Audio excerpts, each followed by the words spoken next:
I'll make a brand new start of it in old New York.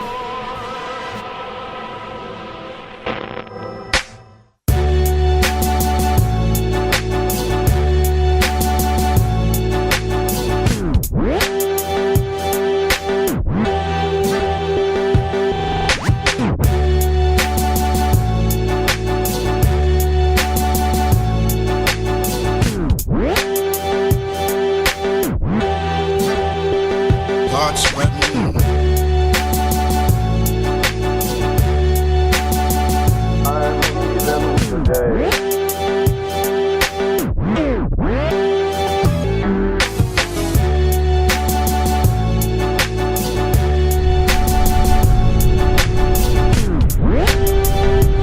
York.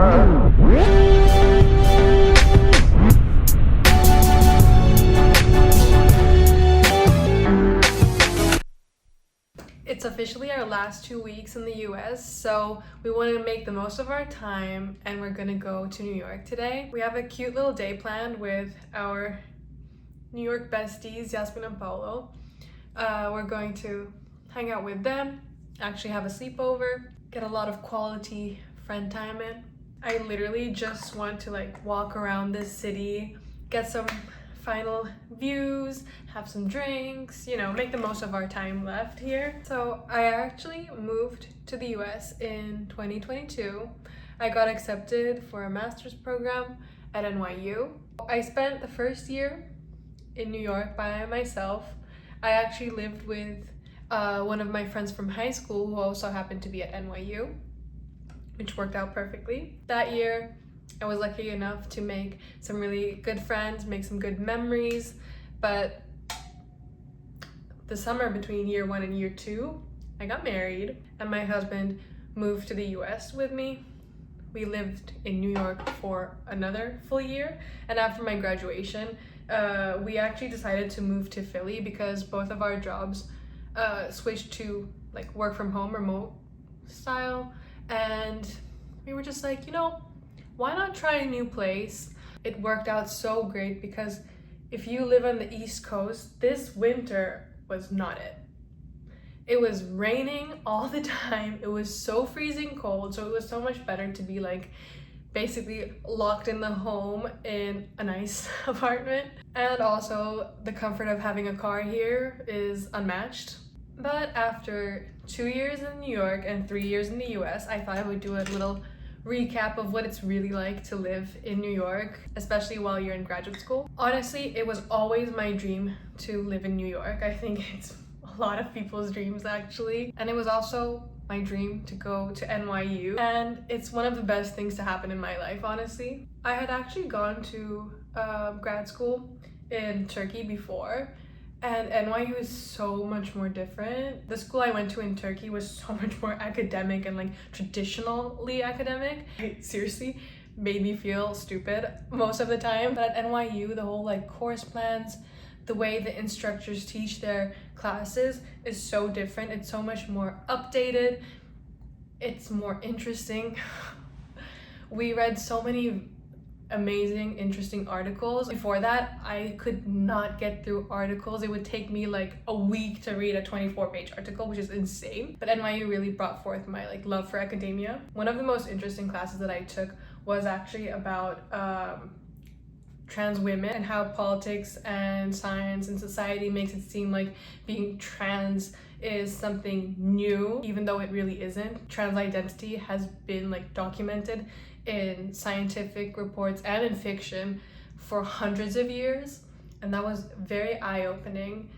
And it's just one of those classes that you wouldn't traditionally have in other universities, and I love that. We don't have an actual campus, but the fact that all of the buildings are around Washington Square Park is seriously such an experience, and I feel so blessed to have had that experience. And people who tell you that living in New York is not easy are definitely right. If you're not a city person and you don't like the hustle, you don't like getting tired, then New York is not for you, probably.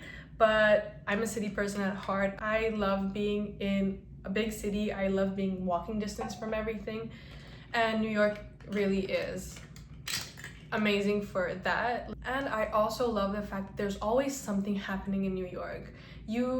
It's honestly impossible to feel bored. There's always something you can do, whether you want to go like the drinking partying route or a more calm, like artsy or outdoorsy event. The possibilities are limitless. And another thing that I honestly loved and appreciated was the fact that there's a lot of free stuff to do, which is amazing, especially if you're a student. So most of like the museums have either pay what you wish days or are actually free to residents of New York. And you don't even have to be like a citizen. Just having a student card is enough. There's a lot of pop-up events. There's a lot of happy hours.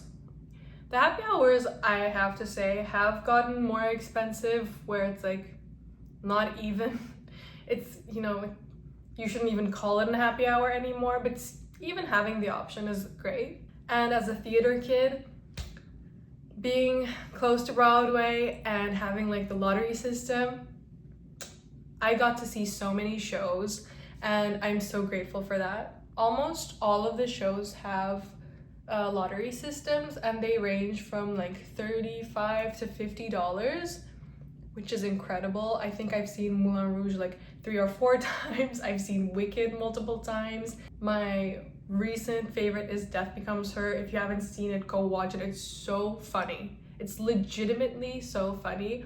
And before watching it, I had seen a TikTok of a person talk about it, and they had said like comedy style musicals generally focus on like one joke and they kind of repeat the theme of the joke at least multiple times during the musical, but Death Becomes Her is not like that at all. It's just like an overflow of joke after joke after joke, and it's just perfection, honestly. And the actors are amazing. The songs, the performance, the setup, all of the special effects, it was just chef's kiss. But if you're into more of a dramatic theme, then Hadestown is, I think Hadestown is my favorite of all time. I'm partial to Kimberly Akimbo. I don't know why. It just warms my heart. It touches something in my soul, and maybe that's my favorite, but it's not on right now. But Hadestown, you just have to go to Hadestown. It's so impressive. The actors are on stage during the whole like runtime, and you're just mesmerized by not only their voice, but their vocal capacity, like the fact that they can sing so much and so well for so long. It's amazing. Coming back to the accessibility thing, one of the best but also worst parts of New York is its transportation, its subway system specifically. It's great because you can actually get everywhere just with a subway, but it's at the same time horrible because it's old, it's dirty, and it's very not accessible for a lot of people. When I was first moving and I had all of these luggages to drag, you don't have elevators and escalators in every station, which is horrible. And I was lucky enough to live on a line that didn't really have many delays or like weekend schedule changes, but most of them do. So even if you know where you're going, you always have to look on Google Maps to see if there's a problem with the line that you're supposed to take. And to be honest, it's super expensive for the service that it provides. But to be fair, you can't complain too much because it really does take you everywhere, and it's the easiest and fastest way to get to places, especially the express lines. Other than that, I would say the hardest part about living in New York is actually just finding the place.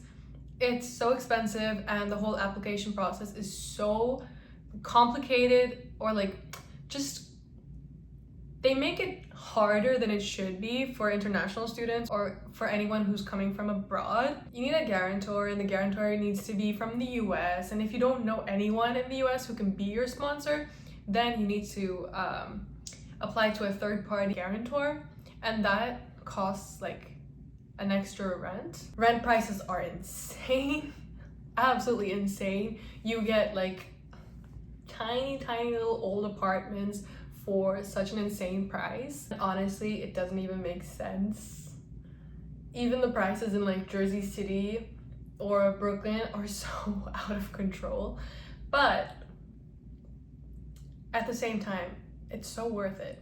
Honestly, the whole time you're there, you shouldn't even think about saving money, which I know is not responsible, but just to enjoy the fact that you're living in New York, you need to experience everything. And as I said, there are a lot of options that are free or super affordable. So those things kind of make up for the rent. So I'm a little sad to be moving, but at the same time, I do think it's not for everyone and it's not the best long term. I love living in Philly. I think the comfort level is so much higher here, and since it's a much smaller city, there's a lot less people and it feels like more of a small town while still looking and feeling like a big city. So it's been great to have like this chill off here, but I'm super excited to be moving to the Netherlands and to Amsterdam specifically. I feel like Amsterdam and New York have a lot of similarities actually, but Amsterdam is going to be much more comfortable also. So let's go to New York. Let's have a nice day out. And I'm also going to add some old footage that I had taken just to make this a little video diary, a little love letter to New York, if you will.